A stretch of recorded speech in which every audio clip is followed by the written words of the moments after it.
Buda, only brother Declan Rice unatuwekea. Nani? Unatokea brother Declan Rice hapa. Who be this? I want to heal. Msako na mapua kubwa kwani Triple H. Hey, relax. Ni kupiga Arsenal. Najua si ni team kubwa, goddamn. Gets you this excited? Bro. Yo. You have no idea. Unaona, like, I know it wasn't a win over 90 minutes. Yeah. But when the Emirates, it's been too long since we've done something there. It's been too goddamn long. It's been a minute, oh my It's been day. too long since we've done something Yeah. there. It's a cup, so it doesn't matter how you win it, just go through. Yeah. Yeah. Happy to do so. All right, what's up, guys? Welcome back to the Extra Digest podcast. My name is Nyash. They also happen to call me the Jabroni Slayer, aka the People's Champion. Now, I'm here with someone who has been requested a couple of times on TikTok, around YouTube. Hey, tulete mtu wa Manchester United. Kwanza ile jamaa mnakuwa naye pale. The wild card, man like Waudo. He calls himself Waudaddy. I don't know why exactly. So he's going to be telling much more about that. Wagon, bro, welcome to Extra Digest, man. Thank you so much for having me from such a long... It's been so long. We had an episode, is it early in August? Yeah, early in August. Yeah. Yes. And I've been meaning... I was so exuberant over that episode. Yeah. And then Ten Hag did me dirty. No. So I had to hide. but we had a special memorial for Ten Hag when he left. God damn. It was such a sad moment in this episode, in this podcast. We had to do something special with Brian. God. Not Brian, with Timothy. Yes. Yeah, so tulijaribu kuwafanyia justice. But anyway, welcome back, man. Let me give you some applause. Thank you. All right. Now, I understand you're not here to cook, are you? I'm here to cook. Who are you cooking? I'm the best chef in the world right now. Ombachi can't touch me, bro. Oh, goddamn. Ombachi can't touch Gordon me. Ramsay should be watching his back. Brad can't touch me. Gordon Ramsay, that's a rookie compared to my standards. You want to say like you'd cook him in his Hell's Kitchen? Hell yeah. Oh, goddamn. The audacity, bro. That becomes my hell now. It becomes your yard now. From now on, you get me, Gordon? Yeah. All right, man. So nice to have you back, man. I'm happy. Of course, this is coming up on the back of you guys winning the third round. Say it like it is. The third round of the FA Cup. That's like, uko levels za chini kabisa. You only round of 32. You say it go round of 16 sasa. Yes. The third round is round of 32. Oh yeah? Yeah, round of 32. Nika Europa League, man. So we could not make it past the Europa League. You guys won. Yeah. I don't even know how to feel about that game because I've said so many things since then. It's kind of like 24 hours since then. The fact that we had like 26 chances or shots with just a goal. Yes. Odegaard creating 10 chances with just a goal. It's fucking criminal, man. Like, that's criminal football. Where do we start? I mean, okay, let's start with... I'm glad you've mentioned Odegaard. Yes. Let's start with a captain. You see, my captain, when he gets the ball first time, he curls it into the top corner. Man, curl it into the top corner. That's one goal he did score. But you see, your captain, after missing the penalty... that's all he does. Mucus into the hair flick. I don't understand him. Oh, my God. But at the end of the day... These are the big games where big players turn up. Yeah. From this captain thing, and forget even the manager, we'll get to the manager later. I think the first thing I want to blame is the atmosphere. Because for about 60 minutes of the total 120, yes, we had 10 men. Because Dalo, I think, got red carded in the 55th minute or around there. Yeah. So for about the 30 minutes extra time and the 30 minutes in regular time, we had 10 men. And we had about, how many fans did you allocate us? Because it felt like a home game to us. The Arsenal atmosphere was non-existent. It's dead. Exactly. Yeah. And I'm not even kidding you. Going into the game, I was very nervous. That's why I had to watch it at home. Yeah. Sorry, I wasn't anywhere there. I was very nervous. I know a coward when I see one. I was very nervous. Yeah. But what gave me the confidence is what I saw after that Maguire penalty. After that Havertz dive. Yes. After that Havertz cheating dive. Yeah. I saw the team that is together. Maguire was on to the ref. Maguire went on to call Havertz a cheater. Yeah. A cheating git. Yes. And then you see Ugarte. You see Garnacho. You see Lisandro Martinez. Uruguay Argentinian bad man from South America. We have wrestlers in the team. Finally, we have people we have yard men, you know. You can walk on this. You can walk on these streets. You can walk on these streets. Yes. The butcher. Hey, he's been having a tipsy-turvy season. Yeah. Gets a goal at Anfield and then gives us a colossal performance alongside Maguire and the Ligt at the Emirates. Then you have Alejandro Garnacho. Didn't have much to do apart from the Bruno Fernandes assist. Yeah. But guess what? He was there to fight Havertz when Ugarte had just headbutted him onto the floor. I'm a very happy man. No, just take this guy off my set. I'm a very happy man. Take this guy off my set, God damn it. God damn it, bro. Yeah, I mean, I was watching when these fixtures came out. Yes. And then you are going through a rough patch as Manchester United. You got beat by Newcastle. Big time. Hey, I was looking at that and I'm thinking, all right, so they got beat by Newcastle. Next up, they go to Anfield. You get clapped. Yes. And then I'm looking at like, you're coming to the Emirates. Bro, we're looking at like back-to-back hells. Ushatayarisha fork na kisu. Yeah, but nikukula sana ngoja tu hivi tu yani nianze kuchop one by one nikekula chief. God damn. You have not lost to Liverpool at Anfield. You have not lost to Arsenal at the Emirates. Yes. If you don't bounce back with this one, bro, because you see, like previously, you guys have beaten Manchester City and then you have crumbled after that. That's facts. That's facts. What else did you do? Is it the Anfield thing and you lost to It's Newcastle? facts. After every big result, the following test we have, we always fail it. Yeah. So I hope the boys can, and the galvanize themselves. Yeah. I feel like galvanize you. Yes. And then again, the fixtures are kind of fair if you ask. Yes, I mean, because Southampton at home, when we beat them 3-0 at their place when we had Ten Hag, so I think under Amorim ball we should cook them. Yeah. And then Brighton over the weekend, revenge. I can't, bro, they beat us in game week 2 in such a tipsy-turvy way. Where did you play at? At the Amex. So they're coming to Old Trafford. Yeah. Like back-to-back games at home? It's revenge. Ooh. It's revenge time. Yeah. It's revenge time. I think like that would be a proper test for you guys. Just see like if you have like there's a revolution happening. But don't get me wrong, alongside Arsenal fans, as a United fan, I also want signings. If it's January and Amorim must demand them, let's back him. Yeah. You see, I'm happy we have the South American mandem, the guys who we want to go for war. But you see, I also believe that a team also needs the French flair or the Spanish flair. So if you can get a good left 10, if we can get a good left wing back, then in the summer we go for a proper number 9. I'll be happy. Any options you might think of right now for the... Which position? Left 10 and left back, left wing back? Left 10, I'm thinking, why not get someone like an Eze from Crystal Palace? Man can cook. I'm not saying go all out and go to a marquee signing. Get some Eze. Get someone like a Brandeumo from Brentford, Like sign Premier League proven players. That way they just come in and acclimatize. Straight away. Yeah, exactly. Even the left wing back position. I'm looking at that kid that we just signed from Paraguay, Diego Leon. I think he's coming in to join the academy as Sekokone, but if he shows promising signs in the academy, promote the boy. I mean, how old is he? I think it's 17 or 18 right now. Oh, okay. We saw Harry Amas in the preseason do well at left back. We also saw Toby Collier, that cameo against Arsenal on the weekend, bro. So I think if he does well in the academy, promote the kid into first team football. Interesting stuff. I mean, it's even more agonizing for the Arsenal fans because like you said, we are playing against 10 men. For the first time, we had the referee on our side. God damn, you had 12 men on the pitch. We had 12 men on the pitch. We could not make good use of it, bro. God. The penalty, of course, ilikuwa wizi wa kukata na shoka. I absolutely love that, by the way. And I was like, you see, like sometimes when things happen that are unfair to the opposition, and you get like a penalty, just fucking bury it. Exactly. And then muta whine over that, but yo, tulishawapiga tukaendelea. It's a cup. Move on. It's a cup match. Move the goddamn on. If you don't, anyway, you're out anyway. So continue whining when you're outside. Buddha, tunapo hiyo penalty, Odegaard, bro. What did he do before the penalty? His mucus hair flick. Oh my God. Can you first of all cut that crap of music? And the mucus... What the fuck are you calling it? Bro, Odegaard always does that. What? You see how other players, release snot or spit or, take a gurgle of water and then spit it out? Odegaard anafanyanga and flick mucus kwa nywele. Can you just afford some hair gel? You're a professional footballer, god damn it. Is hair gel that expensive? Yeah.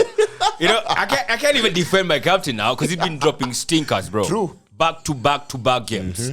You get a penalty like that, fucking bury it. True. I don't care how you've got the penalty. But the hakuna VAR. By the way, so steal no one is a proper steal. Yes, Iba. Take it. As if that was not enough, man like high blood clot Havertz, Chief, like 2 chances he had, just poking the... I don't know how he's poking the ball. Like he was so close to the net, inatoka nje. But you called him Killer Kai. No, who? You called him King Kai. Who called him that? You called him Killer Kai. I want you to called him King Kai. I want you to remove evidence. I will. Nitatafuta na niweke kwa mtandao. And you remove evidence. I want you to produce evidence. God damn, you produce evidence. We were there. I called him Killer Kai. During the Euros, you called him Killer Kai. Oh yeah, when he's German, you called him when he's King German, Kai. With the manshaft, he's a different ball. And I quote you verbatim. You said, King Blood Clot Kai Havertz. But he killed it in that game, though. I think I was calling the first game of the Euros, wasn't I? What matters is now. He is not a killer, bro. He's been dropping stinkers. You see, like, I was talking about this in the Football Digest Daily today. If you want to see someone who epitomizes Arsenal and how we should be, Gabriel Magalhaes.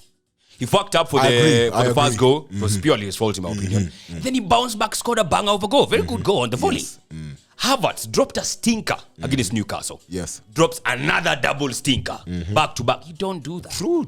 You don't do Martinelli as well. I wouldn't say Martinelli was atrocious against Man United, but he was against Newcastle. I remember he was running around and all that stuff, but he had that one-on-one. Oh, Jeez. God. Pupa mingi, man. Get closer. Nika venye ulikuwa hata nikupiga FIFA. Is this, like it's just Isn't this the same Martinelli who went and did this at the bridge? After he dunked on Kante? That is sounding like a decade ago. It's sounding like 5 years ago now. It's so insane, man. So Kai Havertz, I don't know what's up with that guy. I feel like he's restoring factory settings. The ones that he had at Chelsea. Wow. I mean, Chelsea fans must be super elated about those performances. True that. Man. True. It's atrocious, man. And now Arsenal, I think I was telling you this in the podcast, yes. Wildcard. Every team is looking at Arsenal. I'm like, man, the team I want to play next, let me get Arsenal, please. God, because you look at, I want to quote 2 performances. 2 of your key signings, or rather 2 of your key players over the past 2 or 3 seasons have been David Raya and Saliba. Yes. William Rascrat Saliba. I always have a French bias. Don't get me wrong. You're a good defender. Great defender for Arsenal. I like the boy. The Rolls Royce of a defender. The composure, I like it. Because Gabriel brings the robustness. But that was a terrible audition if he's supposed to be a Madrid boy. It was such a terrible audition. Poor outing, man. I mean, my boy Jay-Z took him back, not even to Marseille, back to the Boondocks in St. Etienne. He means Zaxi. It's not Jay-Z. Let's not use Jay-Z's name in vain. Jay-Z scored the winner. The winning penalty. It's a fucking penalty, man. Everybody scores a penalty, but Havertz. But you get my point. Yeah. Saliba, I think that's just a one-off bad game. Yes, a place he got cooked by Zaxi, man. Yeah. You know, nalipigwa chobo, kachwa chini. I'm like... Man wanted Jorginho to give him back shots because Jorginho falls on him after Zaxi cooks him. Calm down. I knew this was going to be a long episode. I am ready. I am ready. So Saliba, poor audition for Madrid, but I still want you to come and don that kit. I still want you to come and win the Champions League. I don't think Saliba goes to wear white because every time he wears white, well... Stinker. Yep, yeah, exactly. So we need that dude wearing anything but white. Yes. So Madrid, nah. Sawa. Then the second person who has been key for you in the past few seasons, David Raya. Has a good performance though, like the Zaxi chance, the Ahmad chance. He did save. He had a couple of good saves. Yeah, sure. So you're coming into the penalty shootout and you're like, surely Raya is even more experienced as a goalkeeper than Alchay Bayinde. But what happens? Killer penalty shopping. And I kid you not, guys. I know he's in London, but I'm plugging you to Ligana's channel. Just go watch his reaction after the Lenioro penalty. Hey, David Raya, what are you doing? And I was like, can't you finish? Don't you know how to have the, orgasms? So David Raya, please. Oh my God. From today on, David Raya should take a leaf off of Pickford's pages. I'm a page off of Pickford's books. Yes. Pickford always has his penalty shootouts written on his water bottle. So David Raya, I think out of our penalty takers, you go look at Zaxi is a 9, so he's used to taking penalties. You look at how Zaxi shoots, you look at how Bruno shoots, and you look at how also Lisandro shoots. Because Lenioro is difficult to tell. He's coming from Lille, not sure he takes penalties there. Obviously, it's Jonathan David. So you're Ngumu, but at least you could look at 3 United players and Lenioro took him he took him back to Brentford. Where was he playing before Brentford? Nobody know. He took some team in the goddamn championship or something. He took him back to benching, to being in the bench for Unai Simon in Spain. Bro, he sucks at penalty shootouts. And I kid you not. Actually, he doesn't. There was a penalty shootout we had with Porto. So he saved one only. Yeah, good enough. It's big like goalkeeper saved 2 penalties. Bro. Like Bayindir did. Bayindir saved 2. In the penalties he didn't. He saved 2. Only one. Over the game. Only he saved one. 2. No, we're not game. talking about over the game. Get it? Talking about the penalty shootout. He saved one, but that's all that matters sometimes. Yes, true, Just true. fucking, I don't understand when alikuwa na mwagwa jana, bro. But Raya, yo, you see, these ones, I'm going to be very objective. These are one-off performances. Saliba, you look at yourself and you learn from this if you want to be a Madrid boy. David Raya, one-off though? Do you remember what he did against Bournemouth? No. This is why I say it's a one-off. Because you remind me, I'm not sure about the Arsenal folklore, but dare I say this, I was not old enough to watch him. But I think Raya is the closest goalkeeper in terms of saves you have to David Seaman. Well, Lehmann, you look at ever since David Seaman left, mmekuwa na kina Almonia, kina Chesney, kuna Lehmann. Lehmann. You see that I don't know how Lehmann played. He's invincible. Okay, fair enough. Yeah. But at the end of the day, Raya is the closest thing you've had to a good goalkeeper since 2004. Well, there was Almonia really? Was atrocious. Not gonna lie about that. There Chesney was for you guys as well. Chesney had like a season, I think, and then he became a jabroni before he went to Juventus, and he kind of played well over there. Peter Cech came, won one Golden Glove one season, and then disappeared. Yeah, absolutely sold us out in the Europa League final in 2019, by the way. True. Soaked in 4 goals. Who the fuck soaks in 4 goals in the Europa League final? He's a fucking spy, that dude. Akaretire from Arsenal, come and a job straight to Chelsea. True. Man was a double agent. Oh, he was. He should have been working at the agency or something. I know kwa chasing Michael Fassbender. But yeah, man, it was really bad. A poor outing from the Arsenal side. Merino, every time he's in the midfield, he's so slow. Why did you sign Merino? I don't understand. What value has he added to this Arsenal midfield? What Just value? Depth in the because midfield. I say this. We all bantered you guys for Sterling. Yeah. But in the United game, Sterling offered more than Merino. And Sterling even our wingers as yeah, well. exactly. Sterling has been bantered all season. Yeah. But at the end of the day, he came up and offered more when Jesus was injured. Absolutely. Mikel Merino, apart from diving after the second Dalot tackle, what did he offer in the game? Absolutely nothing. Exactly. Absolutely. And we got Merino when he should have been signing a striker. I mean, Merino had a good Euros, arguably, because he was with Spain and they won and he scored the winning goal, I think, against Germany or something. No. He scored. No, Germany, yes. Yeah, I think Germany, yes. because in the final it was Oyarzabal. Yeah, but in the he seems like a good guy. He's been in the Premier League before, so you're thinking, with Newcastle. But he's so. I don't understand. Is it because of how you are playing? He seems slow to me. He's very slow. He seems slow. Like, don't get me wrong, players like Kinaverati and Jorginho, they are good passers of the ball, but they are slow. Yeah. But at least you know they are good passers. Yeah. When you're slow like Merino, surely we have to find a positive, and we can't see any at the moment. No. We can't see anything. So far.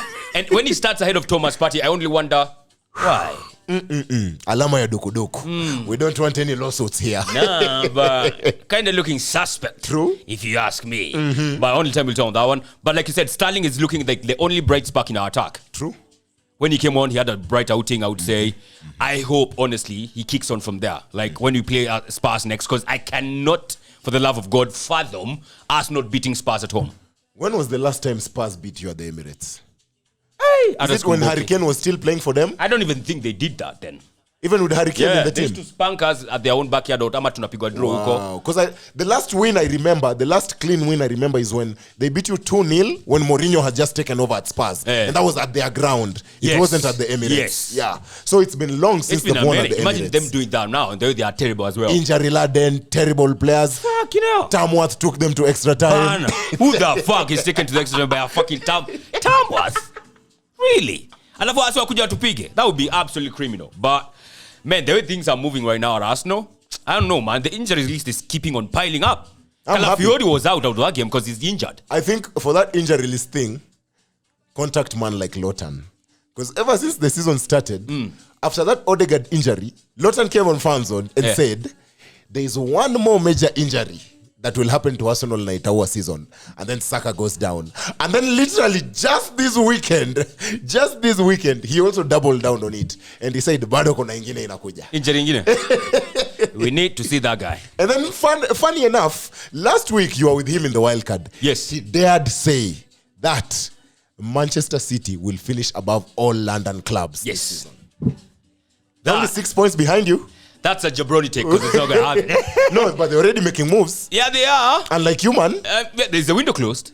Well, it's halfway there. But it's halfway there. Halfway there. And I feel like, don't get me wrong, mambo ya Amorim tutafanya baadaye. But you see, Arsenal coming off of a 2-point league defeat, you lost the league by 2 points. If you beat Villa, you win the league. And you're like, we still need a striker. Yeah. It's not even down to Arteta. Even the board members. Hata we Stan Kroenke vile we ni mzee. Na mtoto wako Josh Kroenke. You can see that the team is dying for someone who bangs in goals. Why go for Merino and Calafiori? Take them to modeling classes. especially Calafiori. He can make a good model with the goddamn hair and stuff. You need a killer in front of goal. Someone who is lethal inside the box. And you don't give that to Arteta. Yeah. So Arteta has to work with what he has. Yeah. But don't get me wrong, he's learned from Pep. Pep went on a whole season and won the league without a centre forward. Yeah. So if he's Pep's best student, let him do it. But he had likes of KDB, bro. He had likes of KDB who was scoring for fun then. They were really... But you also have Mucus Hair, Odegaard, and Bukayo Limpopo. And Limpopo. Oh my God. Cut the crap, man. You know, actually, Limpopo's joined the end of March or end of April. Tuko nimebakisha games ka 5. Mungu bariki wengine. Like, if you are not in the Champions League by then, because now it's looking like it's Champions League and or Premier League or bust. Yo, I hope by the time he's come back, tutakuwa bado in the Champions But one League. risk I'm willing to take right now, and Yeah. you can quote me on this, you can clip it. I think Bukayo Saka will have a stellar season next season. Because in the summer, you've said he's coming back end of March or early April. Yeah. So in the summer, they're not in the Club World Cup. Like, it's only Chelsea, City, and Liverpool. It's only Chelsea and City. Yeah. Yes. Those are the only teams that are going to play in July. And also, there's no international tournament apart from the Nations League, which England are not part of. Yeah. So he will have a lot of time to rest and come back fresh in August. So you're saying like he's breaking the record, I winning think, the PFA award I and think stuff? next season, watch out for Bukayo Saka. You know what it feels to me like? I think I mentioned to you when you were driving here. Yeah. It's like the injury of Van Dijk. Remember when Van Dijk got injured and Liverpool absolutely fell apart? True. I think Europa just League, after they needed an chasing Alisson City. header Yeah. to get them to that Europa League spot. It feels the same way to me, man. Because I don't understand how guys like Odegaard have become atrocious all of a sudden. Like, But- you watch Odegaard now, Yeah. and he's looking a shadow of himself. True. And to some extent, I kind of get it. Because I know this is a one-off game, but I'll take you back to the 2018 Champions League final. Salah gets injured with a Ramos tackle. Yes. That kills the morale of the team. Entirely. Absolutely. You guys, Odegaard gets injured early in the season, killing the morale. Yep. Then Ben White gets injured, a key part of your defense as well. Then now you look at the team, Bukayo Saka is injured, killing the morale of the team. But at the end of the day, this is where Premier League, Barclays men. Yeah. This is where guys stand up and be counted. I mean, if Ferguson could field O'Shea, John O'Shea, West Brown, Yeah. and get a result against Arsenal in the Champions League, Bro. you can tell. It's about mentality. Very It's much. about the mentality. Very much. And that's why I also castigate someone like Saliba. Saliba ducked out of penalties, yet United had 2 centre-backs going to take Now we had penalties. options. What options? How many Havertz? guys? Oh, is he the only one who took Arsenal's penalty? He's not the only one who took a fucking penalty. Do you know what's Odegaard funny? took a penalty. Do you know what's funny? To some extent, as a United fan, I feel like Alte Bayindi could have saved 3 penalties in the shootout. The Odegaard one, it was so obvious Odegaard was going to go to the other side. Yeah. Because it missed the original. Yeah. It was so obvious. But feeling is It was allowed. so obvious. Yeah. And then the Havertz one, I mean, Havertz had such a bad game, no one was surprised he missed the pen. I was. Karma attacked him. I swear down. Karma attacked him on the night for cheating that dive. And then the Declan Rice one. So I think the difference between the Rice penalty and the Havertz penalty is, yes, Bayindi saw it and yes, Bayindi dived the right direction, but Rice put power in that penalty. Yeah, absolutely. And that is what Havertz Havertz, did yeah, not. Havertz did not. exactly. Absolutely, jabroni over football out there for Yeah. the Arsenal, Kai Havertz. And now it's a question of, are we going to get a striker? Because everybody, like we said, 49 chances created in 2 games with just a goal to show. And that's the Gabriel goal. Yeah. Yeah, over the weekend. I mean, it says it all. Honestly, if you don't get a striker here, then what the fuck are you doing? So here are 3 games. Okay, this was a season-defining game. No, I feel like the next one is the season. Carabao defining. Cup, you're out. Yeah, tentatively, yeah. 1 foot outside. Going to Newcastle, Wanangoja tu tolewe mguu ingine. you guys have a terrible record at St. James's Park. Oh, yeah. And they will not want to play ball. They will not want to get any injuries. They will not want to overwork. They'll just wait for you to attack and hit you on the counter. Yeah. So practically Newcastle have one hand in the Carabao Cup final. True. We go to F.A Cup, it's done and dusted. So now you're looking at the Champions League and the Premier League. Yep. And in the Champions League, I'm not even kidding. Apart from Barcelona, because I'm a Madrid boy, but apart from Barcelona, I have a feeling Inter or Atalanta will cook in the Champions League this season. Not even you, man. Inter or Atalanta will Not cook even in Liverpool. the Champions League. Nada. I think Liverpool have the league secured. I So the think Champions League. Champions League, though. the Premier League, Oh, they Liverpool just have focus on the secured. Premier Yeah, League? but the Champions League, nada. I'm counting them out. Yeah. I'm counting them out. I think we can only have a chance there if we sign If you sign who? a striker and a winger. Which ones though? Well, there are plenty of strikers out there to be gotten. If I can ask you, would you accept such a soul? Okay, we can go through the way. Let's go through the wingers before we go even to the strikers. Yes. Winger, we have If you can have a even before let's start with Kvaratskhelia before I go Alright. to the agenda. Yes. Kvaratskhelia. Oh, you have an agenda here? I have an agenda to Alright. do. Eh. Kvaratskhelia. Yes. Once a PSG move more than an Arsenal move. Because you're not in for him. Well, Look at I it think- this way. yeah. Look at it this way. Martinelli has done so well this season. Kvaratskhelia knows how to win that league title. He practically put goals on a silver platter for Osimhen that season. Yes. If there was an Osimhen goal, 9 out of 10 times it's a Kvaratskhelia assist. Correct. So he comes in and helps you in that left wing. Yes. And once Bukayo is back, now if you're double marking Kvaratskhelia and you're double marking Saka, Yeah. then the Yes. midfielders are free to move around. Correct. Exactly. So how come Kvaratskhelia favors a move to PSG over Arsenal? Arsenal should be all over that deal. At PSG, no one will remember him. The same way Mbappe, we remember Mbappe from Monaco getting Yes. to the semi-final, breakout season for Mbappe. We remember Mbappe 2018 World Cup, lethal with his pace for France. Yes. We remember Mbappe in the 2022 World Cup once again, killer hat-trick in the final. PSG comes fourth on that list. That's how bad it is. So Kvaratskhelia, why don't you take that challenge? I think it can only Come to Arsenal and take them back to being the invincibles they once were. You get me? Yeah. Right? It can only be two things. One, maybe Arsenal are not in for him because they are on another player. Or could be Nico Williams. it could be. Yeah. Or he just doesn't want to come to London. Maybe he wants to go to PSG or something. The weather. Maybe weather or money. I don't know what the fuck that is. Because nyinyi ampeanangi salo. Yeah, do you know, guess who's the highest paid player? Havertz, 180. Ama 2. Is it Havertz? Is it Havertz? Yeah, it is. On No, to what? he's on some stupid wages. I don't know how much exactly, but he's the highest paid. Should be Saka. God damn. Yeah, I don't believe him, man. It's crazy. Hey. But yeah, I mean, Kvaratskhelia, I think Arsenal should be all over that deal as well. Yes. Unless we are looking at signing Nico Williams. Because, I mean, Arteta has been, twerking for this dude for a minute. Yeah. So he wants to get him on board. So unless we are going for Nico, we should be all over Kvaratskhelia. Now hear me out, Arsenal fans. Yes. Apart from Nico and Kvaratskhelia, here's the agenda.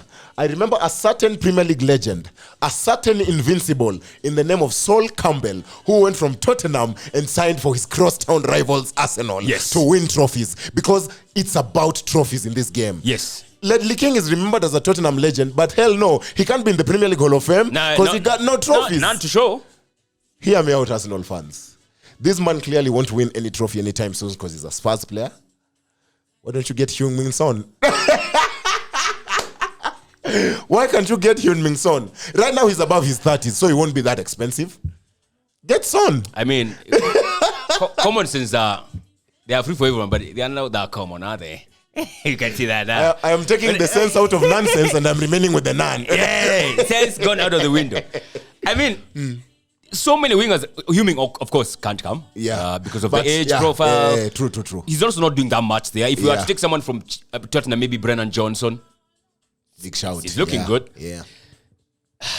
So there's legs of Nico. The focus. There's better wingers who will do well for you in the long term. Like I think so. In the next 5 years or so. I think so. I don't know. Like, there are people who are. There was a time I was thinking maybe Rashford. I don't know what I was thinking then, but I don't think he comes to the Arsenal. How about Premier League proven Mbeumo?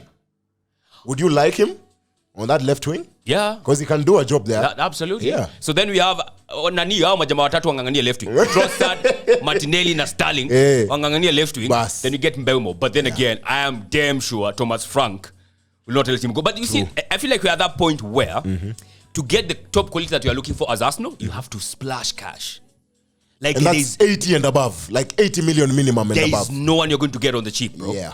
Okay, Mbeumo, I don't know if he goes for like 50M. I think Mbeumo should go for 50. 60 ikienda sana. Hey, umegongwa. Really? 60 umegongwa, bro. Top scorer wa Brentford this Brentford, season. yeah. Man is involved in GA all over the place. I would give 50 from Mbeumo. Nothing more, nothing less. Okay, nothing more. If you can get for less, of course, much better. But I think Mbeumo for 50, there is no striker we are going to get in this January window who we are not going to spend more than 70. True, as a striker, yeah. Yes. True. I think the only one has to be Vlahovic. And I feel like the situation you are in right now, where it feels like it's on a downward spiral, kind of knocks you off your feet as far as transfer plans are concerned. Where you'd be thinking like, all right, let's go get a winger, and then we wait over the summer, we get Isak. Sasa inaanza kukambaya zile that we are losing so much, Kai Havertz is not converting, Jesus is injured. So now you just have Kai Havertz as a striker. You might be thinking like, fuck, we need to get a striker ASAP. So, kama ulikuwa na stories za Isak, maybe you might have to shelve that entirely. Because right now, and just get someone on board. it's time for a stopgap. It's time for a panic buy. It's time for... We just want goals, bro. Just get us goals. Really? So if you don't get Vlahovic, because Vlahovic akona issues zake na Juventus. That's the cheapest you can get. And Gyökeres is not coming in January. And Gyökeres, I'm pretty sure everyone will want his signature. Just activate that goddamn release Same clause. case with someone like Sesko, who just spent a new contract at Leipzig. Same case with Lois Openda. So I'm looking at all other strikers in the world. I think Maybe you guys... Victor. No, not Victor. You guys could Maybe do well. Victor. No. No. Gyökeres is coming to Amorim. Gyökeres is coming to Manchester. I think Arsenal fans could do well with signing a stopgap. Mark my words. This is no agenda. This is me being objective. My God, a stopgap in the name of Wout Weghorst. Look, I brought you here because of your sense. The man can bully defenders. I brought you here because of your sense, right? There seems to be lack of it right now. No, but seriously though. Yeah. Honestly, there is quite a number of guys. I think the cheapest you can get, like you said, Vlahovic, and the Yes. other one is Victor Osimhen. Yeah, because you need to act now. You don't know what Man City are doing because they've already started trying to Imagine rebuild. that. You don't know what Chelsea have in store because Amaresca has been given a young squad fuck Chelsea, that is in need of like 3 more signings, Yeah. 3 experienced signings, and they're good. We don't know what Amorim will get in the summer. Yeah. We don't know what slot will have for us as well as the seasons continue. So you have to act now. Very much. ASAP, because it's looking down south. I mean, imagine I feel like moving onwards, Yeah. no draw will be tolerated for the Arsenal. Ziles are like, if you draw, that's it, you are done. True. Because In in, the the league league, especially. In the league, Yeah. you guys have had 7 draws. There was the 0-0 against Everton, 1 out. Then out of the remaining 6 draws, 5 of them, you've dropped points from winning positions. Like, what How? the fuck, bro? How, bro? Last season- Title challengers. Last season, we drew 5 times out of 38 games. Now it's Try 7 to go already. halfway, Out of 20. 7. Wow.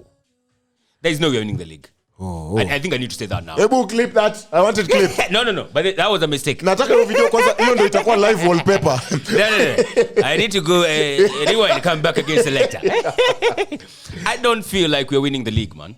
Say it again. I don't feel like we're winning the league. Come again. 7 Now in my ears. Oh, fuck off. 7 draws. Jesus. I can't recall a team that won having drawn 7 times. Because don't get me wrong, the Invincibles had 12 draws but 26 wins. Yes. The issue is this time you have those 7 draws, but I think is it 2 defeats? 2 losses. Oh, exactly. Yeah. The losses are already in the bag. That's insane, Yeah. bro. Those are how many points dropped. 7 6. draws, that's 14. Yeah, and then 20 6 points defeats. dropped. Yeah, 6. Yeah, 14 plus 6, 20 points 20. dropped already. I think Halfway through last the season season. we dropped 5, that's 10. Yeah. Then to 16. We have dropped more points now than we did the whole of last season. Exactly. I don't see, man. Unless tuende Dubai. Maybe to share Dubai. Man City wanaweza maliza juu yenu msipochonga. I don't think so. You know what? I dare say this. If they do like that, nitajazia Ngata na nitajazia Lotan gari yake Ngata. Basi make sure umeart kwa hili. Yeah. Cut it. I will say Umjazie. this. If Manchester City finishes above Arsenal, I will fuel to the full, to the last tank. full tank. Motia Lotan. Lotan. Yeah. Yes. I have Jamani. said that. I've clipped that. God damn. I also said Samiro tulikuwa na bet naye tulisema if Chelsea finishes above Arsenal, I'll give him 10k. Samiro. Yes. If we finish above Chelsea, he gives me 10k. So I just took the 10k from Samiro. Ayo. Nipe Lotan. Wenda ujaze gari yako. Hata sijatumia pesa ya Samiro.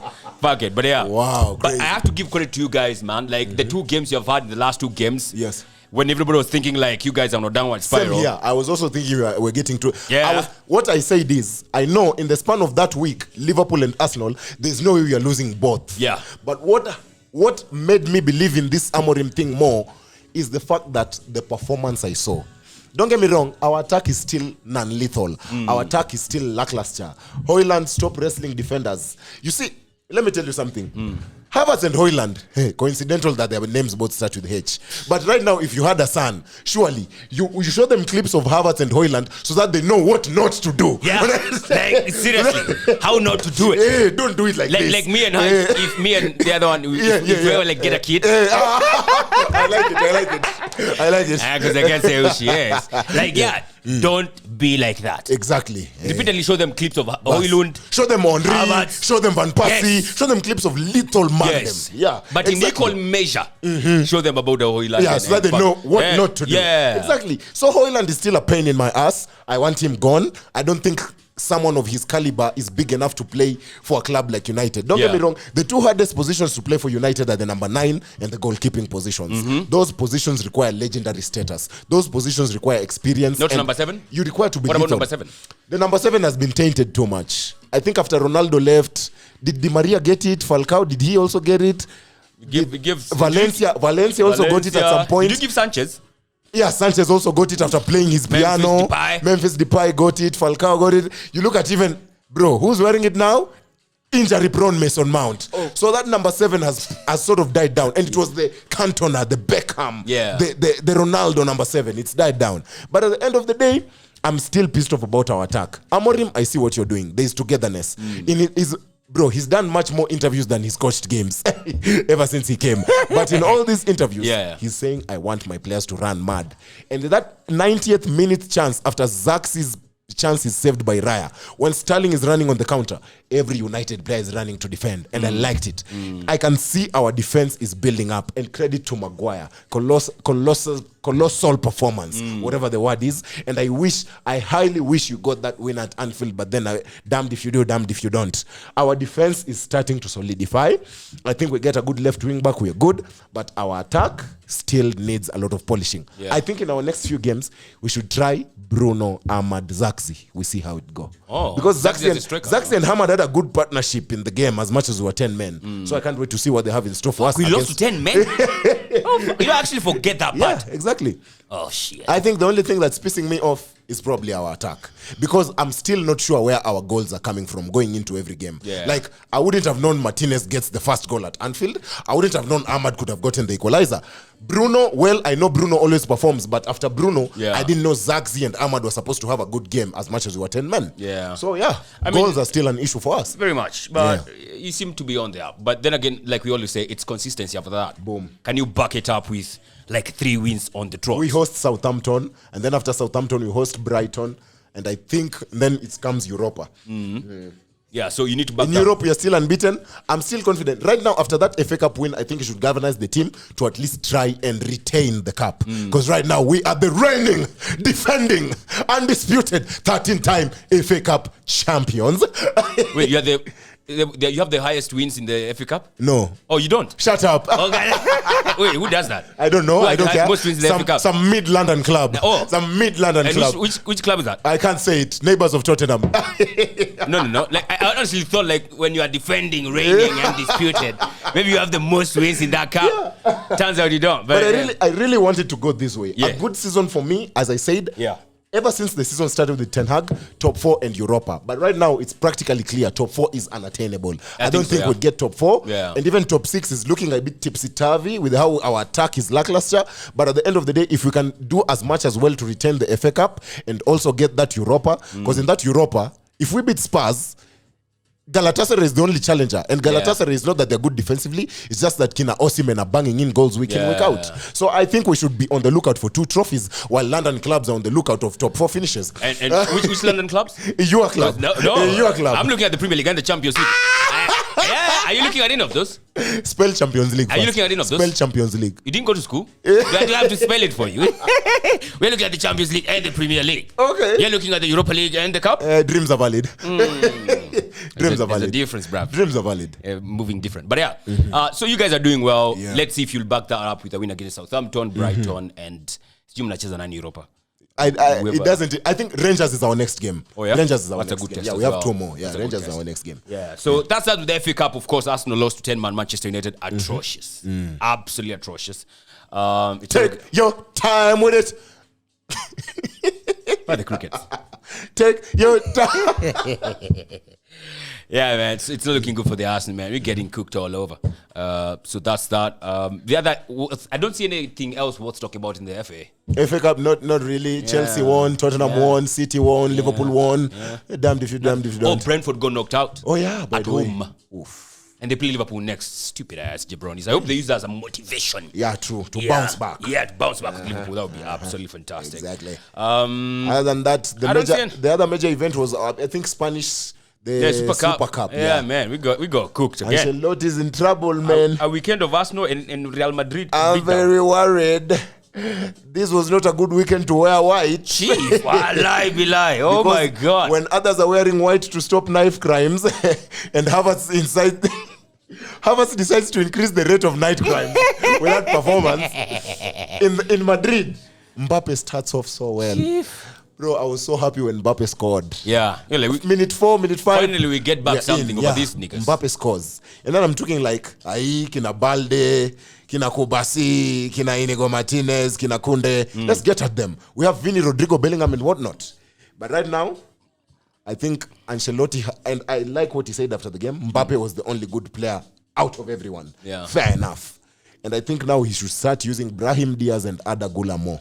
Yeah. Because those are the players that can try to unlock But defenses. I think Adegula has been getting some game time. I want him to play more. I think he started getting game time when he started being linked with Arsenal. You know, this season, Akaanza kupea to game time this whole season, Adagula has played more minutes for Turkey than for Madrid. For Madrid. Yeah.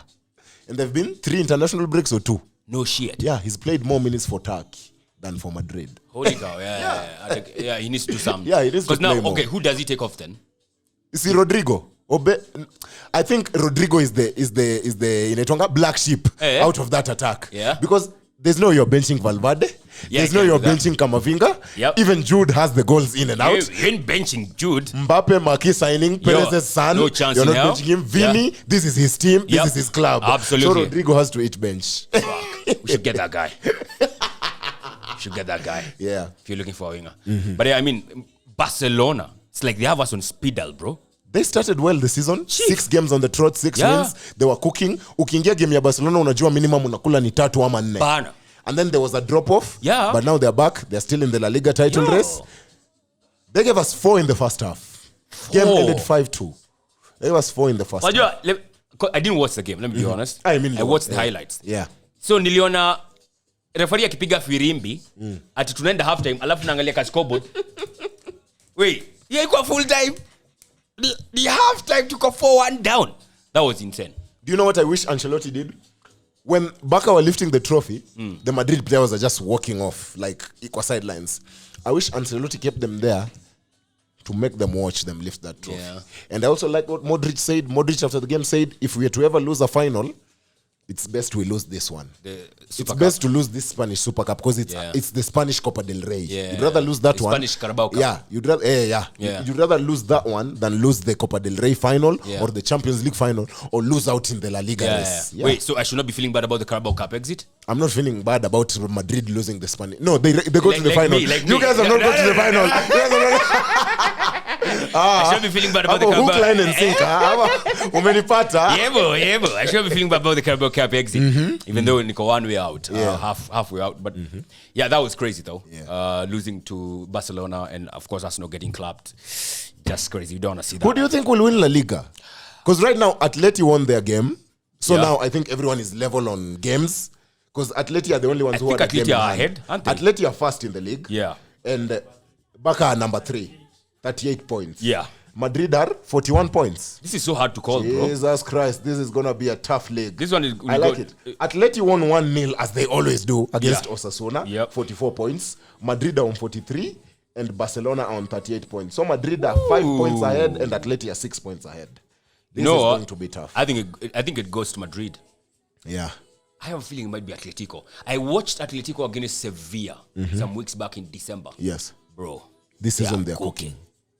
They are fucking cooking, man. Wanacheza ball. Listen, man. Chief. I'm tempted to agree with you because, don't get me wrong, United is my first support. Yeah. But Madrid comes in terms of Champions League because United Champions League, tangu 2008, we've done so all. Ever since the 2008 and the 2009 and 2011 final, we've done so all. Absolutely. Yeah. So at the end of the day...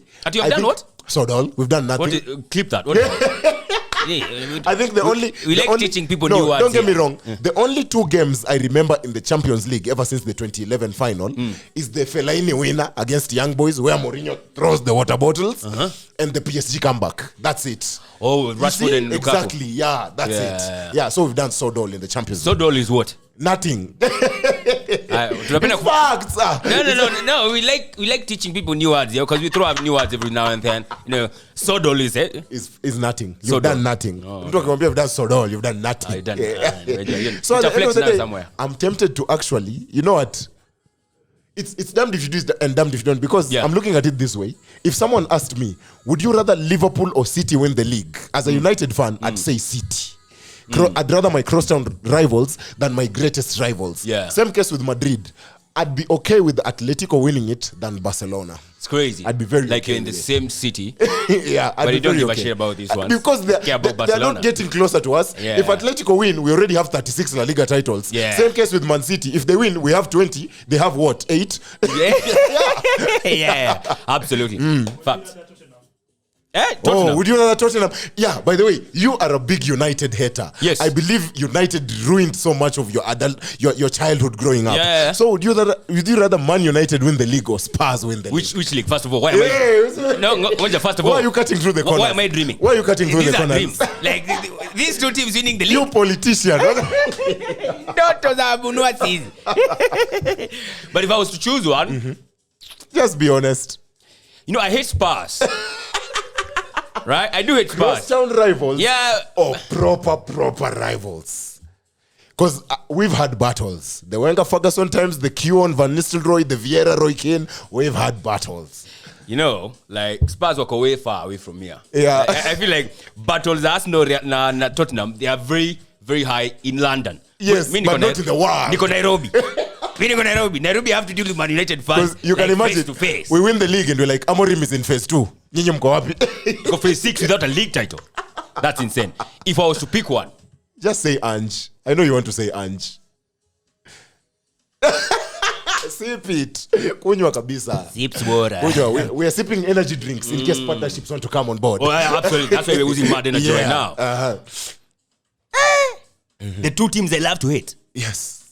Imagine you have to pick one. One You wins have the to league pick title. one to take the league. Tottenham. No! Yash, no way! Back it. No way! I will lie. Because itakuwa kama Leicester. Tutaisahau tu. I'm a black man. Bro, okay, if you're talking about Champions League, it would be different. But Because they were very close. Yeah. They got to the final, by the Chief, way. heartache. Yeah. Stress, ulcers. Hewangi dhaka. Tottenham, because I don't give a shit. I have 3 league titles. Yeah, They yeah. have none. That's it. I have 3 Premier League titles. I have 13 in total. So Akombali. So I have no problem with that. That's what's up. Fair enough. All right. Let's do some predictions Yes. on your case. We're gonna clip this and share it. There's actually a time you said Anthony. There's a time I did my first fan cam with you. You said something about Anthony, and you're like, he's gonna be the best. What did you say? I think I need to find this. There's something you said about Anthony. He's gonna be the best Brazilian ever in Manchester United. Me, you see me, man. Let me tell you something about me. Do you wanna? Let me tell you something about me. I own up to my mistakes, and I've owned it up on Fanzone. There's 3 players I backed, and they've disappointed me so far in their Man United careers. Anthony, when he came on, man dunked on Arsenal, and he did the tiger. Zinchenko, I was goddamn. there with him. And then proceeded to do Sodal after that. Sodal, new word. Yeah, absolutely. Second player, man like Højlund. You see, when man were making Haaland-Nunes comparisons, when Højlund signed, I said there's a new Viking in town. I think you told me that. You must have dropped that in the I wildcard. said it. And then it dunked on my face. Yes. And then Joshua Zaxi. JC. Hey! JC. This is my favorite of them all. No, my favorite is Anthony. Second is Joshua Zaxi. Yo, So those 3 signings have Yeah. really let me down. Yeah. They've let me down big time. goddamn. That's terrible. All right. So niambie hizo predictions. Let's do predictions then Yeah. for your top 4. And let's start with top 4. In the Premier League, how do you think it's going to end up? God damn it. Right now the top 4 is Liverpool, Arsenal, Forest, Chelsea. Correct. Something is telling me to give Forest the number 1, but I know that is too much of pressure for such a club. So I And don't think maybe you'll be a it. jabroni if you said that, but go on. So unfortunately for me, I'm going to have to concede the fact that this season will end with Liverpool equaling our title records, which is 20. All right. So Liverpool will win the league. I think second place will go to Forest. I think they maintain second place. All right. Just because I don't think Arsenal will get any marquee signing or any signing that changes the trajectory of their So there's season. an asterisk here. Yeah. If Arsenal gets, So I think if Arsenal get 2 signings, put Arsenal second. if they get 1, If they get 1, put them third. Okay. If they get 0, put them 4th behind Chelsea. So I think my order is Liverpool, Forest, Chelsea, Arsenal. wow. I think the way City have lost Rodri and injuries to their defense has affected them is also how I think this Saka thing will affect you. Because now teams will be more confident of Odegaard misplacing a pass or Havertz missing chances. Martinelli is doing nothing. Yeah, exactly. So I think you guys will drop to 4th. All right. Cool. Champions League, who's winning it? Champions League, who's winning it? Man, you gotta go with Madrid, 15-time winners. Really? I think we get the 16th for Enrique and Mbappe. Get the 16th. But objectively, of course, that is what my heart wants. Yes. Madrid to get the 16th. But objectively, I said it from the start, I think it's Barcelona or Inter. I'm gonna stick to it. Barcelona or Inter will win the Where do Champions you League. think Arsenal gets to? The Champions Arsenal, League? I think you do well to get to the quarters. Considering your injury crisis, We'll do you well do to well get to get to to the the quarters. quarters. Considering your injury crisis. Yeah. All right. Europa League, who's winning it? Europa League, it's Amorim's trophy. Don't even kid yourself about it. All right. It's Amorim's trophy. I won't ask about Conference League because that's way too low. But you haven't won it. Now we don't want to win it. Do you know what's funny? There's some trophies I don't want to win at all. Do you know what's funny? What? Declan Rice possibly won his one and only trophy at West Ham in his career. Because at Arsenal, he ain't winning shit. Moyes probably gave him his one and only trophy at West Ham. We know that's not going to happen. Dude is quite young, man. He's quite young. He's got many years to play for trophies, bro. England ain't winning shit anytime soon. He might win the Champions League this season. With who? That's no. Is he signing for Madrid? Yeah? No. With who? So I'm telling you, once Saliba goes to Madrid, bro, you're dunking on them like we did with Henry. I swear down. Henry had to leave Arsenal to win the Champions League. Let's not get there. We beat Madrid in their own backyard. Did we not? The first English. Did you win the Champions League when you beat them? No, I'm saying we did Madrid. You're moving like Raya. We beat Madrid at the Bernabeu. First English team to do so. So I'm not that surprised. Mm-hmm. We might win the Champions League. He might just win the Champions League. Time will tell. But that's it. Who do you think will get relegated? Relegation, I think Southampton are on their way down. I also think Everton have made a key move in the David Moyes signing, but I don't think they've made it early enough. Really? I think Moyes will not. Like 18 games to go. I think Moyes will get them good wins here, good draws here, but I think it won't be enough for them to stay in the league. Okay. But then again, you never know, because Moyes, every time he seemed down at West Ham, he always pulled up something. And finally, West Ham pulled the plug on him, and now they are suffering. Yeah. So I think relegation favorites for me, I think Wolves, Southampton, and Everton. Wolves, Southampton, and Everton. Wolves, Southampton are definitely going back. So you think Leicester will survive? Because Leicester were 19 as we speak. Swap Everton for Leicester. So, because Wolves, I'm still not convinced even with their new manager. Oh, yeah? As much as they beat us, they beat us clean. Yeah. They beat us 2-0 clean. But I'm still not convinced. I think it's going to be Wolves, Leicester, and Southampton. Yeah, Wolves, Leicester, Southampton. Who's winning the Carabao Cup? Carabao Cup? I remember, was it you or was it? No, it was friends of mine from back home. I remember telling them once that quarterfinal phase has passed, Newcastle is the team to avoid, because they will want to avenge that 2022 Ten Hag thing we did on them. Was it 2022 or 2023? I think 2023, yes. That Ten Hag thing, they will be on blood. Eddie Howe wants that trophy. That is his holy grail. And unfortunately for you, you guys got Newcastle. So I think if Newcastle get to that final, they will do everything to win it. Right. I have Newcastle as the winners of the Carabao Cup. All right. Yeah. Who's winning the FA Cup? Who's winning the FA Cup? Yes. Why can't we get a 14th? It's too early to predict, but why can't United get their 14th? Early, yeah. I think we are on course to get our 14th. All right. Yeah. Cool stuff. 2 trophies for Amorim in his first half year, not even full year. Arteta got a trophy in his first 6 months. The Emery's trophy. No. Emery's trophy. Is it called the Emery's or the FA Cup? This is Emery's trophy. So Arsenal has 14 FA Cups, right? Emery's trophy. Okay. Arsenal has 14 FA Cups. As a football club, yes. Yeah. But as a manager, No. As managers, Wenger had his. And Emery, you see the way Mourinho said. No. You remember when Spurs played Man City in the Carabao Cup? Let me talk. Let me talk. Okay, talk. Let me talk. Yeah. 14. Yes, right? you have 14. So the 14th one. You talk happy? Emery's team won it. So it's the FA Cup. It is Emery's FA Cup. It's the FA Cup. Because the only player that is in the... Ever since Arteta has brought his players, you've not made it past the 4th round. So it was Emery's FA Cup. All right. So if you win the FA Cup, it will be Ten Hag's FA Cup? No. When did Arteta take over? When did Arteta take over? In December. Yeah. Amorim came in September. Boom! No, but it's still the same players. No, it's still the same players. October and December are 2 months apart. Has he brought in the players? It's 2 months apart. Has he brought in the players? It's 2 months apart. It's the same damn team that Ten Hag had. Yes, he's brought in players. When Ten Hag left, you guys were better off, weren't you? He's brought in players. When Ten Hag left, you guys were better off. Amorim has a signing. No, when Ten Hag left... Amorim actually has a signing that you don't know of. Which one? Ugarte. He had him at Sporting. He didn't bring him to Manchester United. Ugarte, he had him at Sporting. Didn't. When Amorim came in, what position are you in the league? It doesn't matter where you are. Yes, so if it is Emery's FA Cup, yes, then it shall be Ten Hag's FA Cup, and shall be Ten Hag's Europa League as well. Alishashinda yake. Ten Hag alishashinda yake. Apili basi. So they're gonna 3 titles basi. Is that it then? All right, man. So let's see how that's gonna go down. Of course, you can catch this episode. I don't. Anything else you wanna add? No, great episode though. Yeah. Although there was something I had over YouTube and Twitter conversations. Ugarte as a 6 is better than Rice as a 6. Anyway, I don't know. You make of that what you will. Arguable. Yeah. Arguable. Ugarte as a 6 is better than Rice at 6. As much as he had that role alongside Sushek at West Ham, yes, Ugarte as a 6 is better than Rice. But anyway, make of that what you will. Yeah. That's the only thing I have. Yeah. All right. Tell me on that one. Yeah. Tell me on that one. Thank you so much for coming through, man. We appreciate Bro, it. have me back again, bro. It's Yeah. been such a long time. Yeah. I want to come back here, not only for agenda, but also next time I think I'll come here. We do the agree to disagree. Oh, yeah. I miss that. We should do that. When we play you guys. We shall beat you in the second leg. When you come to Old Trafford when and is get that, clapped. When you come to Old Trafford and get smashed. When you come to Old Trafford and get the last time that happened. sniff When was the last time we did that? When was the last time we clapped us at Old Trafford? Anthony. Yeah, when was that? So this time it'll be Ahmad. When was that? Who was your president? It doesn't matter. Oh, fuck it. Kasongo wako mengia. Oh, God, yeah.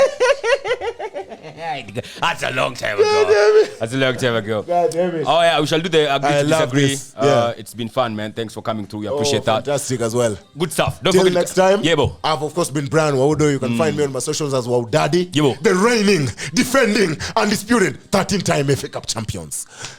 And you're looking at the 14th time FA Cup champion.